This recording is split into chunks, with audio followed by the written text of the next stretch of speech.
Kemudian tahapan awal akan mempengaruhi tahapan selanjutnya. Apabila ada masalah pada tahapan sebelumnya, itu akan mempengaruhi. Misalkan anak yang kesulitan untuk duduk, dia akan kesulitan untuk berjalan, seperti itu. Kemudian kecepatannya berbeda-beda. Waktu dari bisa duduk, misalkan dari bisa duduk ke bisa berjalan, itu akan berbeda dari tengkurap ke duduk. Itu merupakan hal-hal yang sering terjadi. Kemudian berbeda pula antara anak yang satu dan dengan anak yang lainnya. Kemudian untuk pertumbuhan itu berkorelasi dengan perkembangan, di mana apabila terjadi hambatan pada pertumbuhan, misalkan berat badannya susah naik, sering sakit-sakitan, itu akan menyebabkan gangguan pada perkembangannya. Misalkan jadi anaknya lama untuk duduknya, lama untuk jalan, bicaranya jadi lebih lambat, itu salah satu yang mempengaruhi. Kemudian polanya tetap, misalkan dari anaknya bisa tengkurap, duduk, kemudian berjalan. Nah, itu polanya tetap dan tahapannya berurutan dan polanya tetap. Itu misalkan awalnya yang bisa bergerak itu misalkan dari leher dulu, kemudian lama-lama ke bagian ujungnya, seperti itu. Ada beberapa faktor yang mempengaruhi pertumbuhan dan perkembangan ini. Di antaranya faktor intern dan ekstern. Yang intern itu diantaranya seperti genetik, itu bawaan ya, misalkan diturunkan. Yang sering terjadi itu misalkan pada Down syndrome. Kemudian faktor hormonal, misalkan ada kelainan pada hormon tiroid, itu akan menyebabkan juga gangguan dari perkembangan. Kemudian faktor eksternal ini faktor yang di luar dari tubuh dedeknya sendiri. Ini dibagi juga menjadi 3, pada saat kehamilan, pada saat melahirkan, dan pada saat pasca persalinan. Itu sangat berpengaruh. Yang paling berpengaruh pada faktor perkembangan ini adalah nutrisi dan stimulasi. Kemudian untuk pemantauannya sendiri, itu pemantauan perkembangan dan pertumbuhan itu bisa dipantau sejak dari kehamilan bundanya ya. Jadi pada saat hamil itu minimal 4 kali pemeriksaan ke dokter spesialis kandungan. Trimester 1 itu 1 kali, trimester 2 itu 1 kali, dan trimester 3 minimal 2 kali, itu paling tidak 4. Kemudian untuk setelah melahirkan, pemantauan itu harus selalu dipantau perkembangannya. Pemantauan dapat dilakukan setiap 3 bulan. 3 bulan selama 2 tahun pertama. Setelah 2 tahun pertama itu setiap 6 bulan sampai usia 6 tahun. Setelah 6 tahun rata-rata untuk gangguan perkembangan itu sudah berkurang ya. Kecuali yang didapat misalkan setelah kecelakaan, itu berbeda lagi. Untuk ada beberapa kelainan perkembangan yang sering didapatkan. Misalkan paling sering sih didapatkan itu gangguan bicara, kemudian cerebral palsy atau kekakuan pada otot-otot, kemudian Down syndrome, autis, dan retardasi mental. Itu beberapa contoh dari gangguan perkembangan yang sering didapatkan. Mungkin itu saja flashback dari saya. Saya kembalikan untuk pertanyaan-pertanyaan ya dok ya.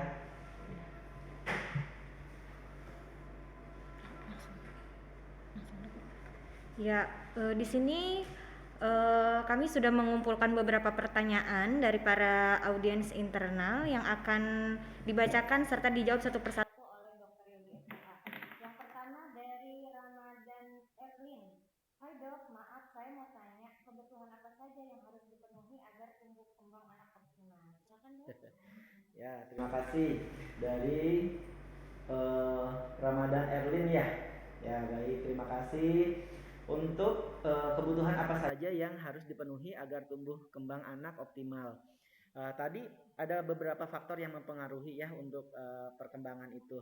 Di antaranya ada faktor eksternal dan internal. Kalau masalah yang internal itu genetik misalkan, dan kelainan hormon itu kita bilangnya tidak bisa ulik lah, tidak bisa dirubah, itu karena bawaan.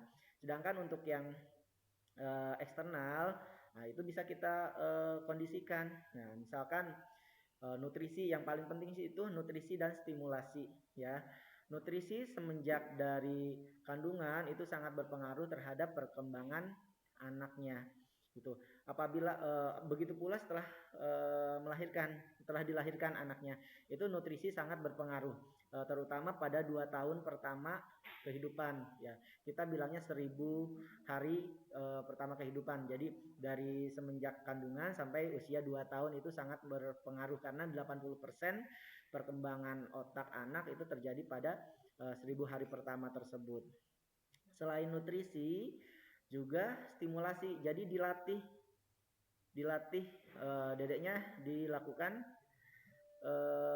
stimulasi, jadi dilatih. Jadi kalau misalkan pada saat sambil main itu diajak ngobrol, diajak latihan, misalkan pada usia 3 bulan itu dimulai tengkurap, atau usia 1 tahun itu udah belajar berjalan, itu harus dilatih, namanya stimulasi ya.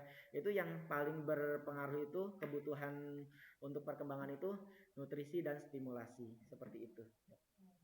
Selanjutnya untuk pertanyaan dari Indah Hayati 102, siang dok, apakah benar perkembangan motorik semisal bisa jalan atau bisa bicara anak laki-laki lebih lambat dibandingkan dengan anak perempuan? Baik, ini Bu Indah ya, ini pengen tahu perkembangan motorik anak laki-laki dan perempuan ya, apakah berbeda gitu ya. Pada prinsipnya standarnya itu sama ya, pada standarnya itu sama apabila nutrisi dan stimulasinya sama, itu standarnya sama. Tetapi dapat di ini kan setiap anak itu tahapannya berbeda-beda ya, kecepatannya berbeda-beda. Kalau misalkan kita tidak bisa mensamaratakan anak yang satu dengan anak yang lain, anak yang dengan usia yang sama, yang satu udah bisa jalan misalkan, sedangkan yang satu belum. Nah itu tidak bisa kita harus samakan seperti itu ya, itu banyak sekali yang mempengaruhinya. Tetapi kita punya standar. Kalau misalkan itu sudah ada red flag, tetapi belum bisa melakukan aktivitas tersebut, nah itulah yang harus kita stimulasi, bukan stimulasi tapi intervensi gitu. Jadi ada intervensi, ada stimulasi. Kalau stimulasi itu sebelum terlampaui red flagnya, kalau intervensi itu setelah terlampaui red flagnya gitu. Jadi intinya perkembangan motorik atau bahasa pada anak perempuan dan laki-laki sama. Namun perlu diperhatikan untuk berat badan. Ini pertumbuhan ya, pertumbuhan pada anak laki-laki pada usia anak bayi itu berat badannya akan harusnya lebih besar daripada anak perempuan gitu standarnya. Nah, tetapi pada saat masa pubertas anak laki-laki, anak perempuan itu cenderung akan lebih cepat perkembangannya, pertumbuhannya ya, tingginya akan lebih cepat, kemudian berat badannya akan naiknya lebih cepat karena faktor hormonal, seperti itu dok. Baik, untuk pertanyaan selanjutnya dari Risma Noviana 97, dok, anak saya usianya 1 tahun dan lagi gerakan tutup mulut parah GTM. Kalau makanan yang masuk hanya sedikit, apakah berpengaruh terhadap tumbuh kembangnya dok? Ya, betul sekali, ini usia 1 tahun ya, masa golden period istilahnya, yang 1000 hari pertama itu. Ini diusahakan semuanya nutrisi itu masuk ya, karena dengan asumsinya dengan pertumbuhan yang baik, berat badan yang baik, itu diasumsikan dengan pertumbuhan otak yang baik ya, karena berkorelasi berat badan dengan pertumbuhan otak. Jadi apabila nanti dengan adanya GTM itu berat badannya kurang, nah itu akan menyebabkan diasumsikan penambahan berat otaknya juga berkurang, sedangkan otak itu penting untuk perkembangan. Nah yang permasalahannya yang harus diatasi adalah GTM-nya gitu ya. GTM itu pada anak itu sering terjadi ya. Ibu-ibu jangan sampai stres ya. Itu karena hampir lebih dari 50% itu terjadi. Tetapi itu akan hilang sendiri dengan cara feeding rule ya. Feeding rule itu jadwalnya diatur, kemudian eh, prosedurnya dilakukan, dan lingkungannya dikondisikan. Jadwalnya kalau misalkan ini 1 tahun, 1 tahun ya, 1 tahun itu 3 kali makan pokok, 2 kali makanan selingan, paling tidak 2 kali susu. Itu yang ini kan. Dan untuk prosedurnya, untuk prosedur makan ini dedeknya diusahakan makan sendiri. Misalkan masukin makanan sendiri lewat tangannya sendiri. Kalau tidak yang memang bundanya yang ngasih makannya gitu ya, yang menyuapi. Kemudian jangan pernah dipaksa. Kalau dipaksa dalam pemikiran dedeknya, makan itu sesuatu yang tidak menyenangkan. Dengan dipaksa nanti semakin tidak mau, baru dibilang nanti bundanya, dek makan yuk, udah langsung lari nggak mau gitu. Nah itu yang sering terjadi. Kemudian 1 jam sebelum waktu makan itu jangan diberi cemilan atau ASI atau susu. Jadi seringnya, dok anak saya nggak mau makan, tapi nyusunya kuat. Nah itulah, jadi 1 jam sebelum waktu makan jangan dikasih makanan. Nah, nanti bukan nggak mau makan, tetapi dedeknya masih kenyang seperti itu. Dan waktu makan tidak boleh lebih dari 30 menit. Habis nggak habis 30 menit selesai. Nah, lingkungannya seperti apa? Lingkungannya tenang, jangan sambil nonton HP, nonton TV. Sekarang nih, dok, udah sekarang mah anak saya kalau misalkan dikasih YouTube baru mau makan. Nah, mungkin pada saat itu mau makan, tetapi itu akan menyebabkan masalah makan yang berkepanjangan. Jadi diusahakan tidak sambil nonton, tidak sambil main YouTube gitu. Kemudian tidak banyak yang lewat-lewat. Kalau sambil ngasih makan banyak yang lewat-lewat, dia akan perhatiannya akan teralih seperti itu. Seperti itu, dok. Untuk pertanyaan selanjutnya dari Erin Permana. Halo dok, anak saya usianya 10 bulan. Dia sudah mulai ingin berdiri tapi masih belum seimbang. Ya, Stimulasi apa yang paling baik untuk menunjang perkembangannya yang sudah ingin berdiri dan berjalan? Terima kasih ya. dok. 10 bulan ini paling banyak yang udah rambatan ya. Udah rambatan. Jadi udah berdiri tetapi jalannya sambil pegangan misalkan kursi atau tembok seperti itu. Nah, untuk melakukan stimulasinya, karena dedeknya belum kuat berdiri banget, jadi eh, banyak yang keliru kalau misalkan latihan jalan itu tangannya atau keteknya yang dipegang, tetapi tidak seperti itu untuk stimulasi ya. Yang dipegang itu pinggul dedeknya. Jadi hanya untuk menahan supaya tidak jatuh ya. Jadi satu di belakang, satu di depan dedeknya.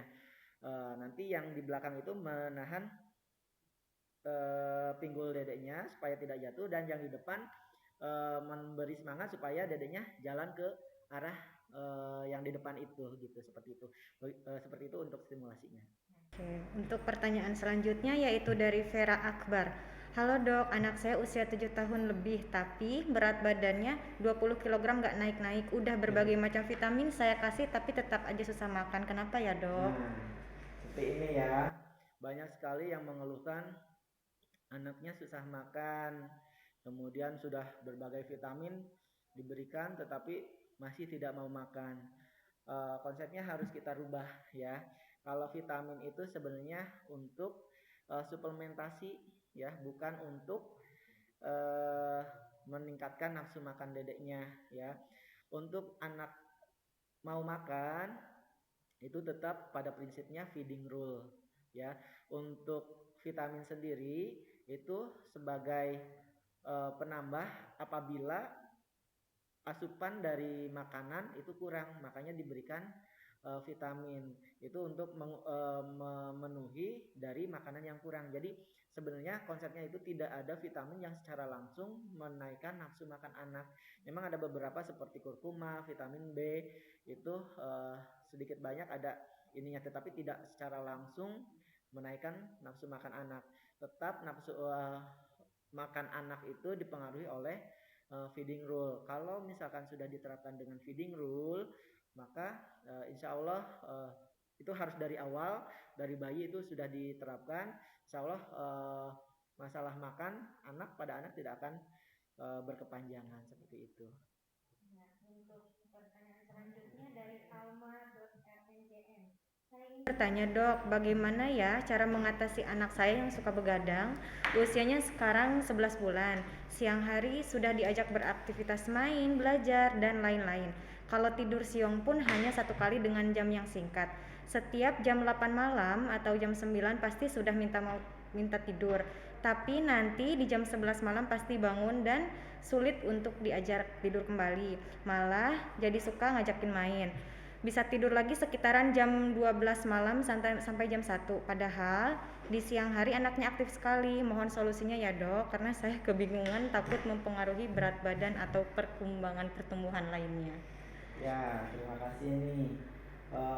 Seperti ini. Jadi memang apabila ada hormon pertumbuhan, hormon growth hormone namanya, yaitu dilepaskan pada saat malam hari ketika dedeknya tidur lelap ya. Apabila pada malam hari banyak bergadang, growth hormone ini sedikit keluarnya dan lebih cenderung apabila yang banyak bergadang ini cenderung lebih pendek seperti itu ya. Jadi gimana solusinya supaya anak-anaknya yang mempunyai masalah suka begadang ini gitu kan ya. Jadi ada istilahnya untuk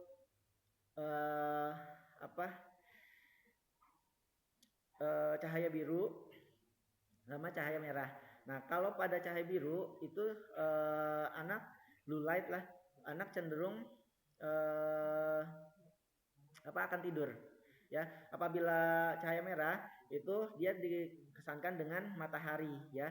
Pada saat malam apabila lampu kemudian sinar televisi, sinar gadget itu diinterpretasikan sama otak anak itu dia sebagai seperti matahari, jadi akan dia terbangun. Jadi salah satu solusinya adalah pada saat malam hari jangan diusahakan yang cahaya-cahaya itu diredupkan atau bahkan disingkirkan. Kemudian untuk membentuk pola tidur anak itu sebenarnya pola tidur anak itu harus dibentuk, bukan gimana mau anaknya ya. Jadi memang pada saat siang harusnya memang ada tidur, dia main, ada fase tidurnya sekitar 2 jam itu siang. Nah pada saat tidur siang itu diusahakan dia lelap. Kalau misalkan tadi 1 jam itu pasti banyak yang mendistraksi tidurnya, misalkan suara gaduh atau bising ya, atau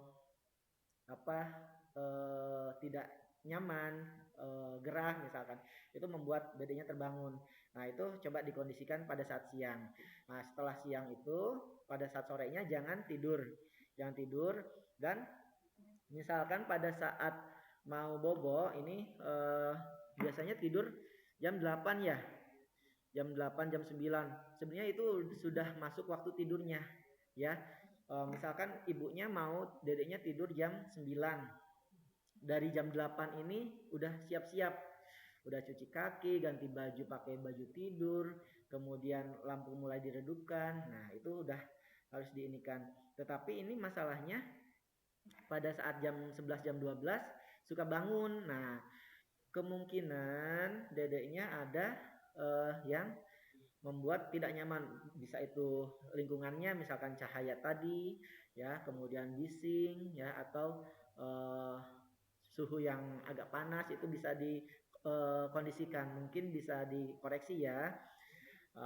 Misalkan di kipas atau AC, kemudian lampunya diredupkan, TV atau gadgetnya dimatikan. Nah, itu untuk supaya jam 11 jam 12-nya tidak terbangun.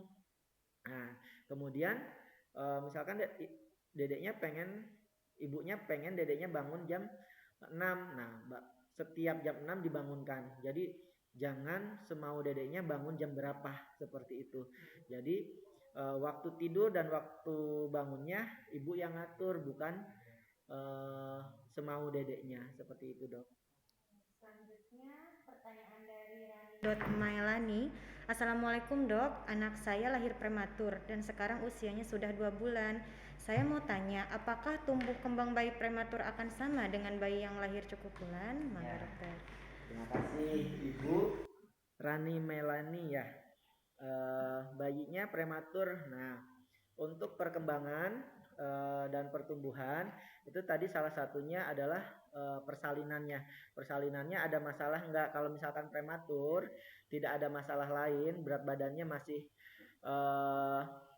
di atas 1500, tidak ada sesak nafas, kemudian kuningnya tidak terlalu tinggi, itu masih bisa sesuai dengan anak biasa. Tetapi ada koreksinya, misalkan dedeknya prematur kurang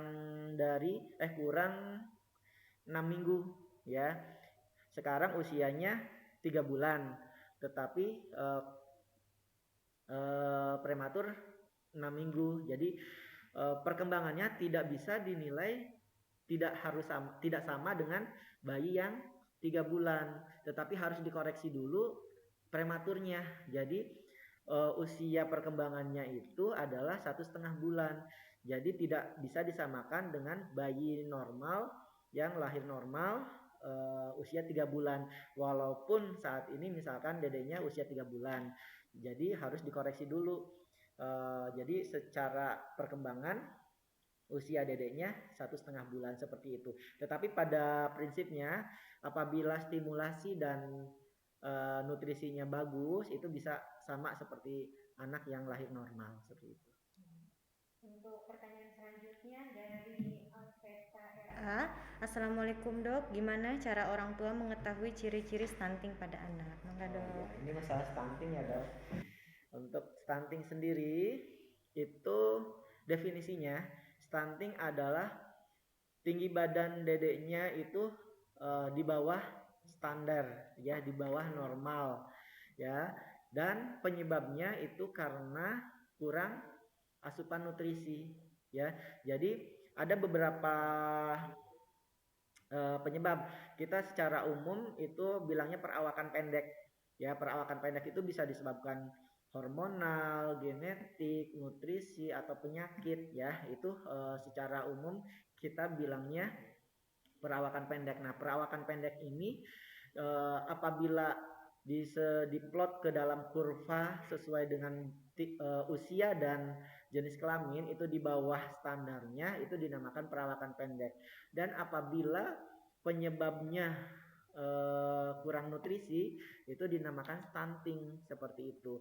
Gimana sih cirinya untuk yang stunting ini? Biasanya stunting ini kurang nutrisi atau kalori dalam jangka waktu lama ya. Biasanya dia akan melewati fase kurus dulu, berat badannya yang susah naik, nanti karena dia kronis, tingginya juga akan terhambat. Jadi yang stunting ini kita lihat kecil dan pendek seperti itu. Seperti itu dok. Terima kasih dok. Selanjutnya dari Enda Kurnia. Selamat siang dokter, anak saya usianya 3,5 tahun dengan berat badan 14 kilo dan tinggi badannya 99. Makannya susah sekali dan hanya mau minum susu formula. Anaknya sangat aktif dan cenderung tidak bisa diam. Bagaimana supaya mau lahap makan sehingga nutrisinya bisa tercukupi ya dok? Ya, tadi ya kembali ini masalah makan ya. Banyak dari bunda-bunda yang menganggap karena nggak mau makan ya udah susu aja dikasih gitu. Jadi karena masalah makan ini sudah sering terjadi, bundanya jangan khawatir. Nah, kalau misalkan ini kembalikan ke feeding rule tadi, jadwal makan harus diterapkan ya. Kalau misalkan jadwal makan diterapkan, insya Allah akan baik itunya makannya. Nah, dengan jadwal makan itu nanti kita lihat 3 kali makanan pokok, 2 kali makanan tambahan, 2 kali susu. Nah, apabila tidak mau makan, ya sudah pada saat jam makan tersebut semau dedeknya makan gitu. Nah, kalau misalkan nggak mau, nggak habis, ya sudah selesai. Jangan diganti susu, atau jadwal selanjutnya susu lagi, susu lagi, susu lagi. Nah, itu akan menyebabkan jadwal makan yang berantakan. Dengan jadwal makan yang berantakan itu akan menyebabkan masalah makan yang berkepanjangan. Jadi intinya ibunya harus tega deh kalau misalkan ini sesuaikan dengan jadwal makannya. Kalau ibunya nggak tega, ya sudah otomatis nanti akan kembali lagi ke pola yang tadi. Nggak mau makan, ya udah daripada nggak masuk sama sekali, akhirnya susu dikasih gitu, seperti itu. Nah, itu akan menyebabkan masalah makan berkelanjutan. Jadi intinya kembalikan ke feeding rule seperti itu, dok. Untuk pertanyaan selanjutnya ya dari Ibu Destri Kusmiati. Assalamualaikum dok, anak saya umurnya 3 tahun tapi belum fasih berbicara, tapi kadang bisa merespon atau mengerti apa yang dibicarakan. Bagaimana cara menanganinya dan apa solusinya dok? Terima kasih dokter. Masalah bicara ya, memang salah satu perkembangan yang sering terganggu adalah masalah bahasa ya. Paling tidak ini usia 3 tahun ya. Harusnya kita harus menggali dulu. Nanti sudah bisa bahasanya, bicaranya apa saja ya.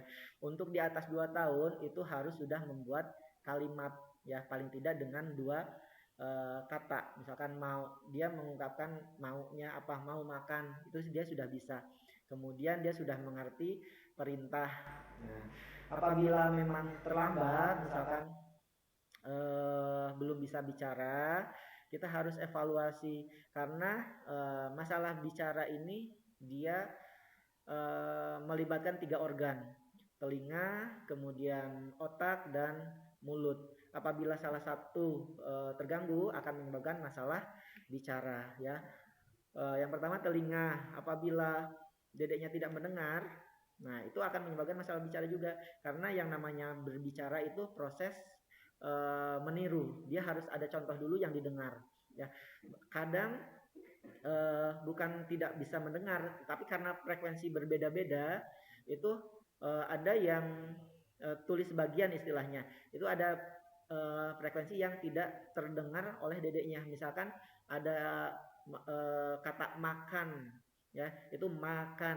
Nah, yang dedek terdengarnya karena ada frekuensi yang tidak terdengar, itu yang terdengarnya kannya saja, maknya tidak terdengar sama dedeknya. Nah, itu juga akan menyebabkan gangguan pada bahasanya gitu. Begitu pula di otaknya, apabila misalkan ada kelainan pada otak, nah itu misalkan inteligensi disabilitas atau retardasi mental, itu sering menyebabkan gangguan bicara. Begitu pula pada mulut, di mulutnya apabila lidahnya ada tongtai, nah itu bisa mengganggu pelafalan. Nah, itu juga akan menyebabkan gangguan bahasa. Jadi kita harus evaluasi secara keseluruhan. Jika memang tidak ada masalah di telinga dan di mulutnya secara pemeriksaan, nah kemungkinan dari otaknya atau bahkan tidak ada masalah dari IQ-nya. Nah, kita bisa lakukan eh, terapi bicara seperti itu. Ya, jadi distimulasi. Jadi kita harus tahu standarnya dulu, dedeknya masalah bahasanya di usia berapa. Nanti setelah itu nanti kita stimulasi, kita latih bicaranya. Nanti 3 bulan kita evaluasi dia udah naik atau belum seperti itu. Selanjutnya dari MWPGB. Dok, saya mau tanya faktor apa saja yang perlu diperhatikan agar dapat menyusui dengan baik? Terima kasih dok, sehat selalu. Ya, terima kasih. Untuk menyusui ya, Bunda, uh, tetap untuk menyusui yang baik itu ada faktor ibu, faktor anak, dan secara tekniknya juga harus benar ya. Dari ibunya itu jumlah ASINya harus cukup, mencukupi.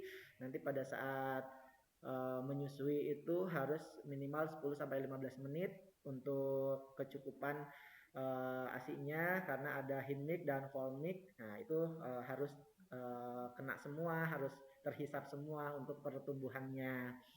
Kemudian payudaranya, nah payudaranya yang sering bermasalah itu apabila putingnya flat atau retraktil ya, itu ke dalam putingnya itu sering bermasalah. Apabila tidak ada masalah ya insya Allah baik untuk menyusuinya. Kemudian faktor anaknya juga tidak ada masalah secara organik ataupun fungsional ya. Organik itu misalkan pada kelainan pada rongga mulutnya, misalkan ada sumbing pada langit-langit atau gusinya, itu akan mempengaruhi. Atau ada secara fungsional. Fungsional ini misalkan pada saraf dedeknya, apabila yang ada riwayat sesak napas pada saat lahir, nah kemungkinan ada pengaruh terhadap otaknya. Nah sering sekali terjadi gangguan pada refleks menyusuinya.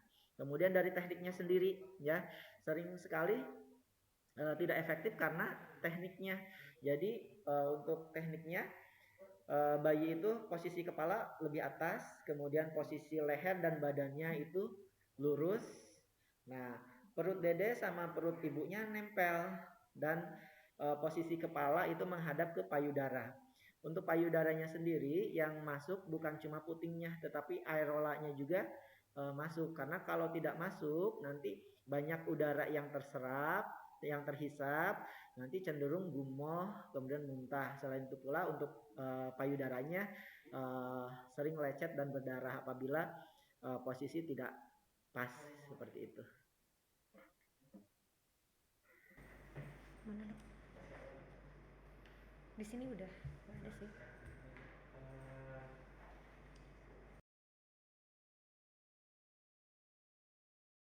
Untuk pertanyaan selanjutnya dari live IG barusan ya, dari Ibu Linda. Assalamualaikum Ibu. Assalamualaikum, mau tanya untuk mengatasi berat badan anak usia 5 tahun 6 bulan yang susah naik, padahal makannya bagus, vitamin juga konsumsi, tapi nggak mau minum susu. Enggak, pada dokter Yogi, dipersilahkan. Terima kasih. Untuk berat badan yang susah naik ini, saya selalu bilang ini bisa karena dua hal. Yang pertama karena asupan nutrisinya yang kurang, atau yang kedua adanya penyakit ya. Asupan nutrisi yang kurang itu yang tadi di kita bahas sedikit-sedikit, jadwalnya sudah, kemudian prosedurnya. Apabila asupannya seumpama bagus, nah kita harus cari nih apakah ada penyakit atau tidak. Kalau misalkan ada penyakit, mau makan sebanyak apapun cenderung dedenya tidak akan naik berat badannya. Jadi harus diatasi dulu penyakitnya. Penyakit yang paling sering menyebabkan berat badan tidak naik pada anak diantaranya flek, TBC anak ya, itu sering sekali keluhannya tidak naik, berat badannya kok tidak naik. Nah kita sering langsung anjurkan ronsen sama tes mantuk. Nah kemudian kelainan jantung atau bocor jantung, nah itu juga sering menyebabkan berat badan susah naik. Kemudian ada infeksi saluran kencing, nah ISK asimptomatik, misalkan dedeknya ada fimosis, nah sering sekali akhirnya dedeknya ada ISK, nah itu juga sering menyebabkan berat badan susah naik. Jadi intinya kalau misalkan berat badan susah naik, kita evaluasi apakah asupannya sudah cukup ataukah ada penyakit yang mendasarinya. Jadi seperti itu, harus dievaluasi. Baik, untuk pertanyaan selanjutnya dari Ibu Destri Kusmiati. Assalamualaikum dok, anak saya sudah berusia 3 tahun, belum fasih berbicara, tapi kadang merespon apa yang dibicarakan. Apa yang harus saya lakukan dan apa solusinya? Ini kayaknya udah. Nah, ini yang tadi ya. Ini Ibu siapa ya tadi? Ibu Destri udah. Mungkin sudah ya. Oke, selanjutnya dari Shermed. Dok, saya mau nanya tahap tumbuh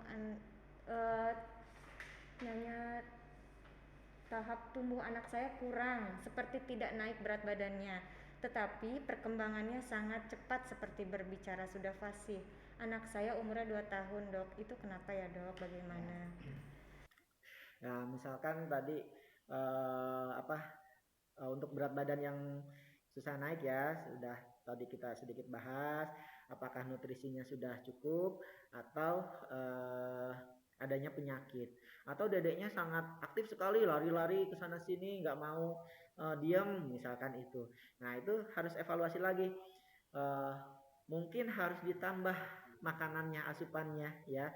Jadi asupan yang sekarang yang dirasa sudah banyak tetapi habis untuk aktivitas dedeknya gitu. Jadi harus ditambah lagi, bisa dievaluasi seperti itu, atau tetap harus dicari apakah ada penyakit yang mendasarinya seperti itu. Kalau misalkan memang sudah dicari tidak ada penyakit yang mendasarinya, makanannya sudah bagus, nah tetapi aktivitasnya sangat aktif, nah mungkin perlu ditambah untuk asupannya seperti itu. Oke.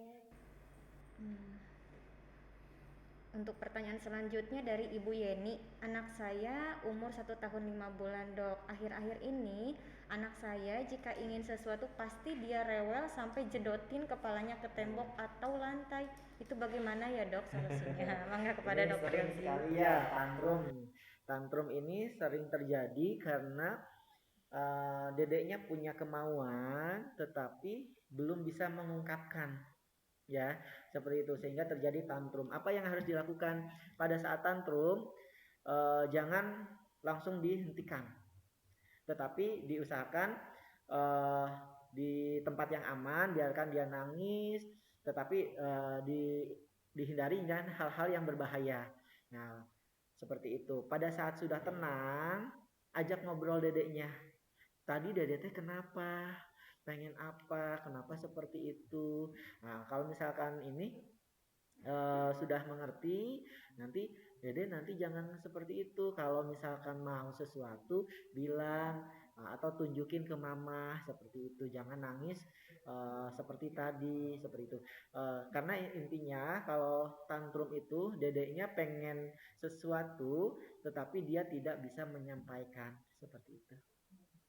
Baik, untuk pertanyaan selanjutnya dari Fami Fams. Halo dok, mau bertanya mainan apa yang cocok di usia 9 sampai dengan 12 bulan untuk menunjang tumbuh kembang anak? Mengingat di era Covid ini kan gak bisa main keluar karena banyak orang. Baik, mangga dok. Ayah bundanya yang super aktif ya harus ini ya. Intinya ada mainan yang standar ya, biasanya di situ mainan-mainan standar itu ada 3 plus atau 1 plus atau 0 sampai 6 bulan itu sudah ada standarnya di situ kalau misalkan yang SNI. Kalau misalkan untuk anak yang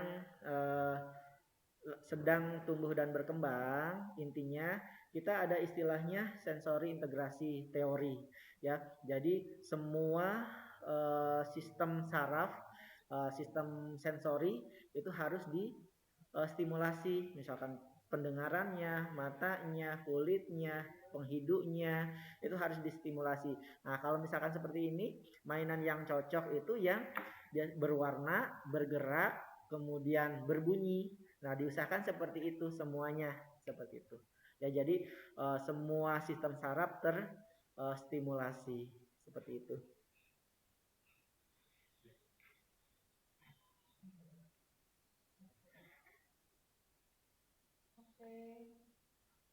Selanjutnya dari Umi_Ahsani.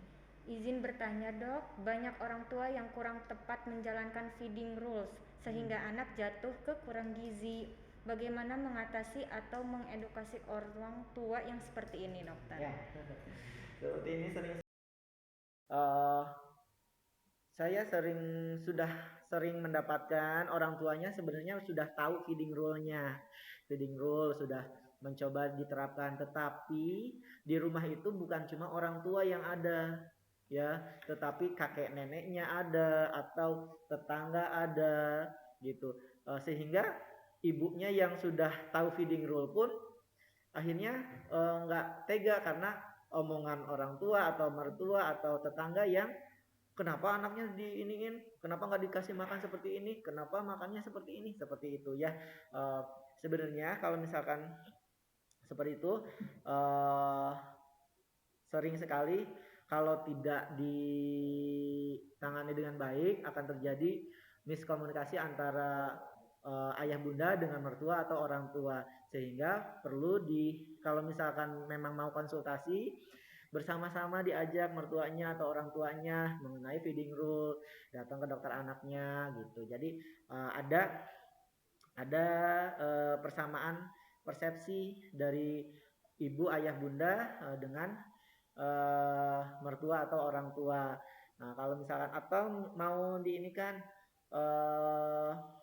sedikit-sedikit, ini mah dari ilmu yang terbaru tuh seperti ini gitu. Jadi diomongin baik-baik gitu. Begitu pula kalau misalkan tetangganya boleh deh sambil ngobrol santai. Ini kalau misalkan saya baca harusnya seperti ini teh gitu ya. Jadi jangan langsung frontal seperti itu. Jadi memang sebenarnya kalau saya banyak yang konsultasi itu sebenarnya sudah pada tahu, tetapi lingkungan tidak mendukung atau tidak pede dalam menjalankan feeding rule tersebut, seperti itu, Dok. Oke, selanjutnya dari Ibu Iis Mulyawati. Assalamualaikum dok, anak saya usia 5 tahun 5 bulan. Berat badan anak saya dari usia 3 tahun sampai sekarang BB-nya tidak naik, tetapi makan rutin sehari 3 kali, susu sehari 2 kali, ngemil juga dokter. Kenapa ya dok? Solusinya mohon dok. Ya, kembali lagi berat badan susah naik memang sering sekali dikeluhkan sama orang tua ya. Tadi kembali lagi asupannya tadi mungkin sudah cukup ya, asupannya sudah cukup, mungkin perlu digali ke arah apakah ada penyakit atau tidak. Kalau misalkan tidak, nanti hasilnya bagus tetapi anaknya aktif sekali, misalkan lari-lari, aktif tidak mau diam, nah mungkin perlu ditambah asupannya seperti itu.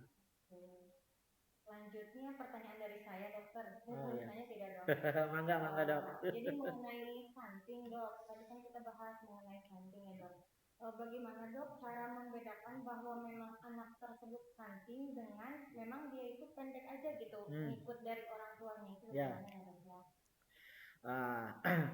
Untuk stunting biasanya kita kalau misalkan baiknya itu punya data dari yang periodik.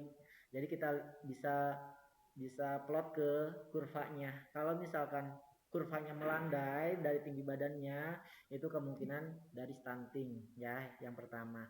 Kemudian kita bisa juga gali dari makannya. Kalau makannya dirasa kalorinya kurang, nah kemungkinan penyebabnya stunting, nutrisinya berarti stunting. Kemudian kalau misalkan genetik atau orang tuanya pendek, itu kita bisa ukur tinggi kedua orang tuanya.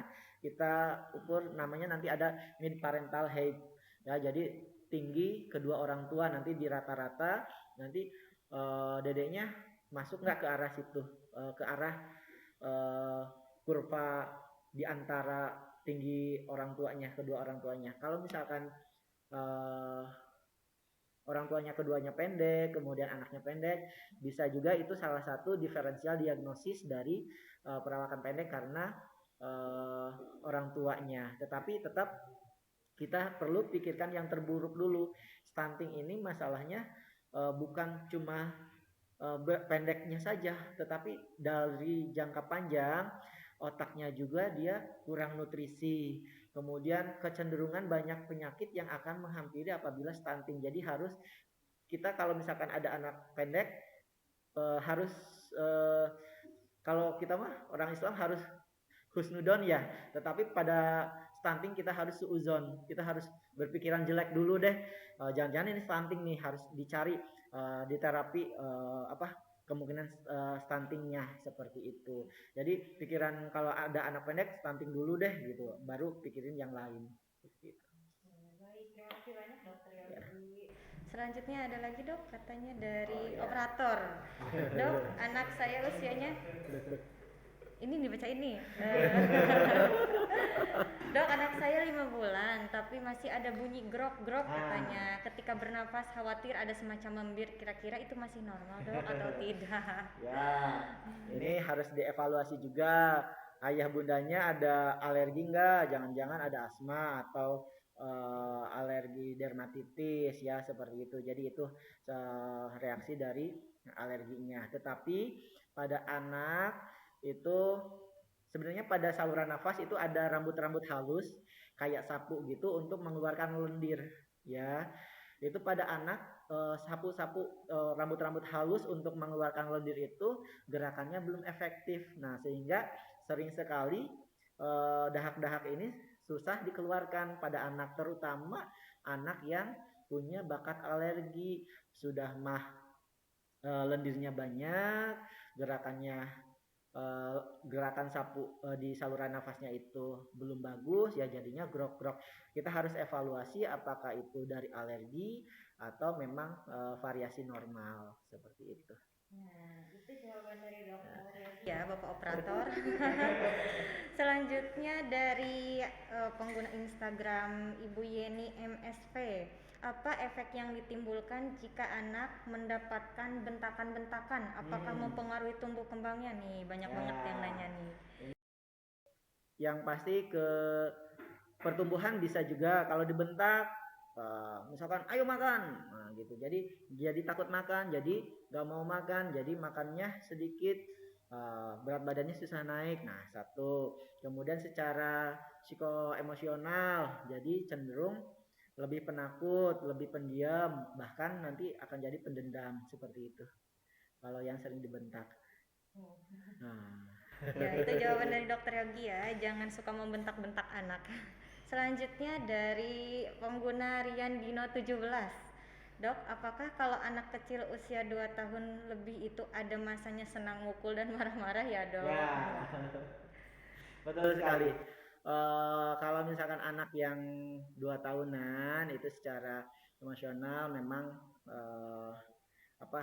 cenderung melakukan hal-hal yang belum pernah dilakukan, salah satunya mukul. Tetapi ini harus dievaluasi juga apakah itu variasi normal atau tidak. Apabila misalkan ada tanda bahaya, misalkan kontak mata tidak ada, kemudian bicara terlambat atau cenderung menyendiri, istilahnya ada tanda-tanda autis. Nah, itu harus dipantau ya, karena salah satu yang tanda autis itu sering mengganggu temennya, salah satunya sering mukul, seperti itu harus dipantau. Tetapi intinya kalau misalkan anak itu cenderung melakukan hal-hal yang baru, salah satunya mukul, tetapi kita harus menjelaskan dengan baik, jangan sampai dibentak juga ya, dijelaskan dengan baik seperti itu. Oke, tidak terasa ya kita udah mau 1 jam. Namun sebelum kita akhiri nanti ada penutupan dulu dari dokter ya. Kesimpulan dari beliau dari semua materi dan pertanyaan dari bunda-bunda sekalian. Mari saya persilakan kepada dokter ya. Baik, terima kasih ayah bunda sudah mengikuti dari jam 12 sampai sekarang ini. Intinya tumbuh kembang anak itu salah satu ciri dari anak adalah tumbuh dan berkembang ya. Kita harus mengawalnya semenjak dari dalam kandungan ya, jangan sampai nanti ada keterlambatan. Kita deteksi dari dalam kandungan ya, apabila berat badan susah naik atau yang lainnya sudah kita bisa deteksi. Kemudian apabila setelah dilahirkan itu harus ada asupan yang baik dari nutrisinya, kemudian stimulasi yang baik, itu insya Allah akan menyebabkan pertumbuhan dan perkembangan yang baik. Dan dengan pemantauan pertumbuhan dan perkembangan setiap 3 bulan anak di bawah 2 tahun dan setiap 6 bulan anak di atas 2 tahun sampai 6 tahun. Nah, itu harus dikontrolkan supaya kita bisa memantau pertumbuhan dan perkembangannya seperti itu. Terima kasih. Nah, untuk para bunda-bunda sekalian, jika masih ada yang ingin dipertanyakan mengenai tumbuh kembang anak atau sekitaran tentang anak, tentang semua ilmu kesehatan anak, boleh datang ke RS Karina Medica sesuai jadwal praktik dari Dokter Yogi ya, yang tadi itu pada hari Senin sampai Jumat jam 18.30 sampai dengan jam setengah 9 malam, dan dan hari Sabtu pada jam 12 siang sampai dengan jam 2 siang begitu. Selanjutnya nanti ada 3 penanya menarik yang akan dihubungi oleh admin untuk mendapatkan bingkisan. Jadi ditunggu aja ya, siapa tahu dari bunda-bunda yang tadi ada yang beruntung. Oke, cukup sekian dari kami dari RS Karina Medica. Saya sebagai moderator Dr. Novi Indranisa mohon pamit. Terima kasih. Assalamualaikum warahmatullahi wabarakatuh.